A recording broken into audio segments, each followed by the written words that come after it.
Сәлем достар, қалайсыңдар? Биолаб арнасына қош келдіңдер. Сіздермен мен бүгін әдеттегі Еркежан апайларын біз бүгін 7-ші сынып биология кітабын талдайтын боламыз. Оның ішіне тірі ағзаларды жүйелеу, жүйелеудің маңызы және де мен сендерге үлкен 5 патшалық туралы айта кететін боламын. Жүйелеу систематика. Биологияның тірі ағзалардың ұқсастығы мен айырмашылықтарына қарай топтастырып, атау беріп, олардың туыстық байланысын зерттейтін ғылым саласы. Жүйеленудің қалыптасу тарихы. Яғни осы жүйеленудің бізде қалыптастырған Карл Линней ғылымға енгізген. Ол бізде швед ғалымы, ботаник.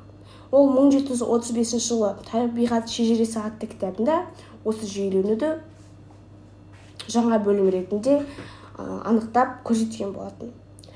Карл Линнейдің осы шежіре кітабында жүйеленуде негізінен көптеген қателіктер болды.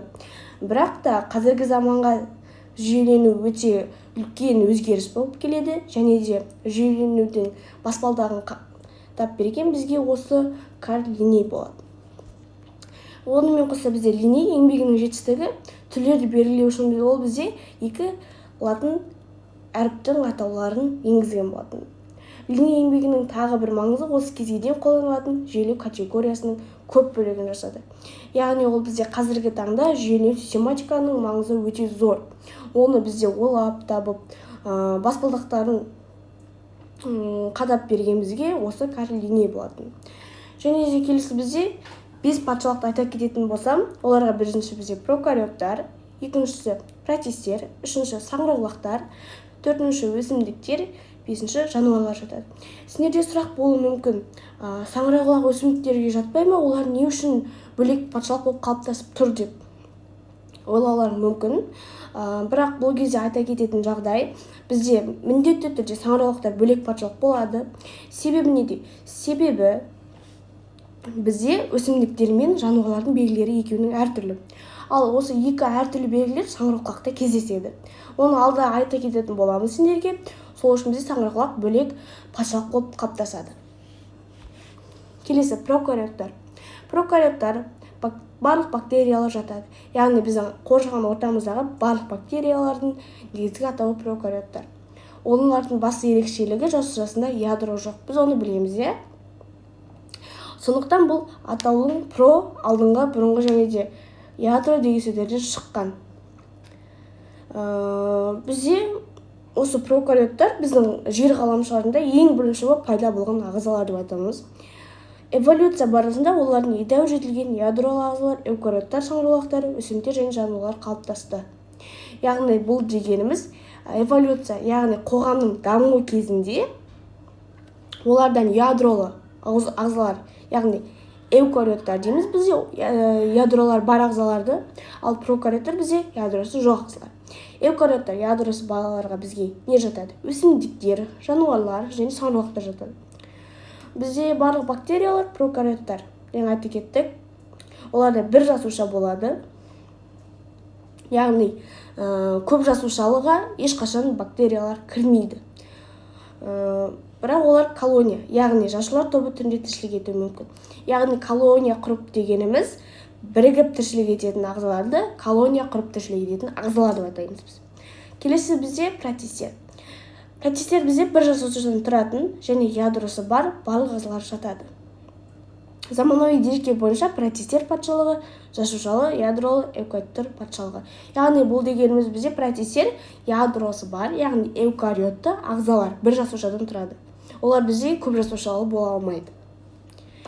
Келесі саңырауқұлақтар. Жаңа айтып кеткендей, саңырауқұлақтар патшалығында жарық энергиясын пайдалана алмайтын ағзалар жатады. Оларда жануарлар сияқты дайын қораппен қоректенеді. Бірақ саңырауқұлақтар қоректі заттарды топырақпен немесе басқа ортадан сіңіру арқылы алады. Және айтып кеткендей, бізде саңырауқұлақта өсімдіктің де жануарлардың да белгісі бар. Яғни айтып тұрғандай, олар қоректенеді, бірақ неден қоректенеді? Олар бізде белгілі бір минералдардан, яғни топырақтан немесе басқа ортадан сіңіру арқылы өзіне қорегін ала алады екен. Саңырауқұлақтар бізде өсімдіктер сияқты қозғала алмайды, өмір бойы өседі. Яғни бізде өсімдіктер өмір бойы өседі ғой, өседі. Олар өсімдіктер сияқты дене бөліктері және де споралар арқылы көбейеді.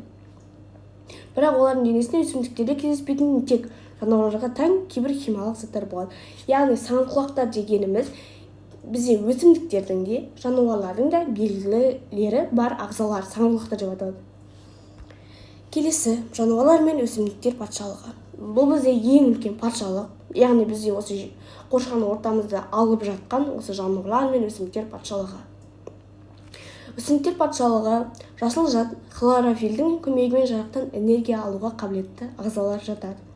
Өсімдіктер бағана айтқандай қозғалмайды, сондықтан олар бүкіл энергиясын өсуге және дамуға жұмсайды. Яғни өмір бойы өседі дедік қой, бұл солай. Олардың жасушаларының құрылысының ерекшелігі келесі бөлімде қарастыратын боламыз. Яғни өсімдіктер бізде олар түрлері бойынша бөлінеді, құрылысы бойынша бөлінеді. Келесі бізде жануарлар патшалығы. Жануарлар патшалығы бізде жарықтан энергия алуға қабілетсіз ағзалар жатады. Оларға құрамында қоректік заттар, нәруыздар, майлар, көмірсулар бар дайын қорек қажет. Жануарлар қозғалады, сондықтан қозғалу үшін көп энергия жұмсайды. Бізде жануарлар белгілі заттармен қоректенеді ғой. Бұл сол қоректенген мысалы өсімдіктерінен, жемшеліктерінен немесе бір аңдардан осы құрамында көмірсу, нәруыз, майларды алады екен. Яғни бізде өсімдіктер қозғалмайды, олар бізде көп энергия жұмсамайды. Ал келесі жануарлар болатын болса, олар бізде қозғалады, қозғалуға қабілетті. Олар үшін бізде энергия көп кетеді. Олар энергиясын міндетті түрде қорегінен алады. Және де айтып кеткенде жүйелі систематика дедік. Ол бізде өсімдіктер және жануарларда бұл екіге бөлінеді. Бізде ең үлкен патшалық осы жүйелердің ішіндегі патшалық болады. Яғни үлкен бөлігі осы патшалық. Ал ең кішкентай бөлігі түр болып есептеледі. Түр, мысалы өсімдіктерде бізде түр, туыс, тұқымдас, қатар, класс, бөлім, патшалық. Ал жануарларға келетін болсақ, түр, туыс, тұқымдас, отряд, класс, тип, патшалық. Бұл сұрақ сендерге ұбт-да кездеседі. ұбт-да міндетті түрде осыны жаттап алу керек. Негізінен бізде ұлттық тестілеу орталығында жүйелеу систематика бөлімі бар. Осы бөлімге осы жүйелеу систематиканы кім енгізді, жүйелеуде өсімдіктерді қалай жүйелейді, систематикасын айт деп келетін болады. Сіздерге менен бір кеңес болсын. Бізде өсімдіктерде мысалы қатар дейміз, бөлім дейміз, олар бізде қазақша айтылған, иә. Ал жануарларда керісінше отряд, тип деп орысша айтылған. Осылай екеуін жаттап алсаңыздар болады. Сіздермен мен Еркежан. Осы сабақта сіздер бәрін түсініңіздер деп ойлаймын.